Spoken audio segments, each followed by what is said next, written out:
नमस्कार। आकाशवाणी कटक आंचलिक संवाद पढ़ुचंती सत्यव्रत बेहुरा। राष्ट्रपति द्रौपदी मुर्मू आज मयूरभंज जिले में 6400 कोटी अधिक मूल्यर केतक विकासमूलक प्रकल्पर उद्घाटन और शिलान्यास करेंगे। मयूरभंज गस्तर द्वितीय दिन में राष्ट्रपति बांगिरीपोषी गोरु महिषाणी, बुढ़ामरा चाकुलिया और बादाम पहाड़ केन्दुझरगढ़ रेल लाइन भित्तिप्रस्तर स्थापन करेंगे। एसहित से रायरंगपुर आदिवासी गवेषणा और विकास केन्द्र, दंडाबोस एयर स्ट्रिप और उपमंडलीय चिकित्सालय समेत विभिन्न प्रकल्पर शिलान्यास और उद्घाटन करिवार कार्यक्रम रही। राज्य में 8टी केन्द्रीय विद्यालय स्थापन पर अनुमोदन करिथिबारु केन्द्र शिक्षामंत्री धर्मेन्द्र प्रधान प्रधानमंत्री नरेन्द्र मोदी को धन्यवाद जणाइछन्ति। गतकाली प्रधानमंत्री अध्यक्षतार अनुष्ठित अर्थनैतिक व्यापार संक्रांत कैबिनेट कमिटी बैठक में देश में 85टी नुआ केन्द्रीय विद्यालय और 28टी नवोदय विद्यालय प्रतिष्ठा निमंते मंजूरी प्रदान मिली। राज्य में कुचिंडा, तालचेर, आठमल्लिक, कामाख्यानगर, आईटीबीपी खोर्धा, जयपुर, रेलवे टिटलागढ़ और पाटनागढ़ में नुआ केन्द्रीय विद्यालय स्थापन होब। रेलमंत्री अश्विनी वैष्णव आज अपराह्न बालेश्वर रेल स्टेशन नवनिर्मित फुट ओभरब्रिजर उद्घाटन करेंगे।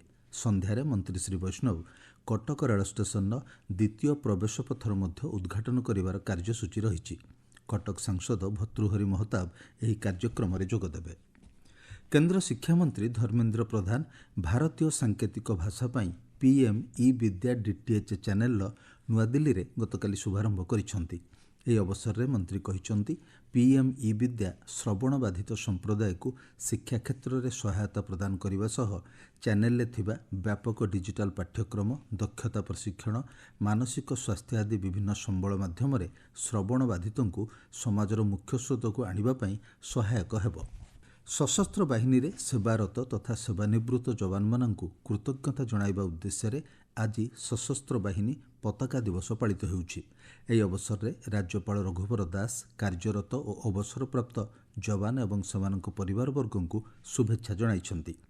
ମୁଖ୍ୟମନ୍ତ୍ରୀ ମୋହନ ଚରଣ ମାଝୀ ସମସ୍ତ ସେନାନୀଙ୍କୁ ଶୁଭେଚ୍ଛା ଜଣାଇ ସଶସ୍ତ୍ର ସେନା ପତାକା ଦିବସ ପାଣ୍ଠିକୁ ମୁକ୍ତ ହସ୍ତରେ ଦାନ କରିବା ଲାଗି ଆହ୍ୱାନ ଦେଇଛନ୍ତି। 2025 ଜାନୁଆରୀ 1 ଝାରସୁଗୁଡ଼ାରୁ ହାଇଦ୍ରାବାଦକୁ ବିମାନ ସେବା ଆରମ୍ଭ ହେବ। प्रत्येक रविवार और सोमवार अपराह्न 4:35 और सप्ताहर अन्य 5 दिन हाइद्राबादरू संध्या 7टारे विमान उड़ाण करिब। सेहिभଳି रविवार और सोमवार संध्या 6:50 एवं अन्य 5 दिन राति 9:15 झारसुगुड़ारू विमान उड़ाण करिब। अन्यपक्षे आसंता वर्ष फेब्रुआरी 1 झारसुगुड़ारू लखनऊ को एवं फेब्रुआरी 2 रायपुर को विमान सेवा आरंभ ହେବ ବୋଲି जଣାपड़ी। चलित मास 10 तारिखରେ पालित होबाकु थिबा जेल प्रतिष्ठा दिवस अवसर में राज्यर 87टी जेल में थिबा 400 अधिक कैदींक 30 दिनर सज्जा कोहल कराजिबो। जेल में उत्तम आचरण प्रदर्शन करुथिबारु विभागीय महानिर्देशक एही निष्पत्ति नेइछन्ति। आसंता वर्ष एप्रिल द्वितीय पर्यायर आउ किछि कैदींकु एही सुविधा मिलिबो बोली जणापड़ी। गोपालपुरରୁ सातपड़ा पर्यंत चिलिका ह्रद उपरे प्रस्तावित जातीय राजपथ 516A निर्माण लगी भारतीय राष्ट्रीय राजपथ प्राधिकरण NHAI प्राथमिक मंजूरी प्रदान करिसेंति। एही जातीय राजपथ 2 लेन विशिष्ट हेब। आसंता 11 तारिख सुद्धा ड्रोन सर्वे शेष करने NHAI पक्षरु निष्पत्ति निया जाइछि।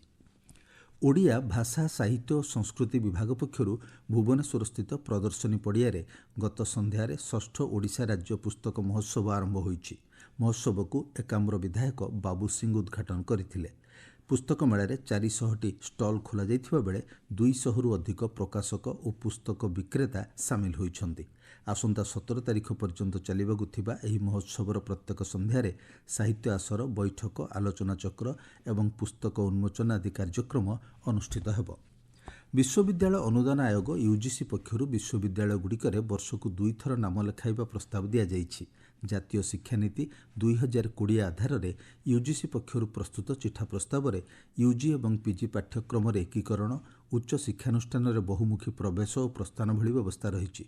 चलित मास 23 तारिख सुधा चिठा प्रस्ताव उपरे यूजीसी पक्षरु मतामत आह्वान करा जाइछि। नवरंगपुर जिलार कला, साहित्य, संस्कृति तथा ऐतिह्य और भाईचारार पर्व मंडई 2024 गतकाली उद्घाटित होइछि। विद्यालय और गणशिक्षा मंत्री नित्यानंद गंड, राज्यसभा सांसद मुजिबुल्ला खाँ प्रमुख उद्घाटनी उत्सव में उपस्थित थिले। ଆଞ୍ଚଳିକ ସମ୍ବାଦ ବର୍ତ୍ତମାନ ପାଇଁ ଏତିକି। ପରବର୍ତ୍ତୀ ଆଞ୍ଚଳିକ ସମ୍ବାଦ ଶୁଣିପାରିବେ ଅପରାହ୍ନ 2ଟା 32 ମିନିଟ୍ରେ।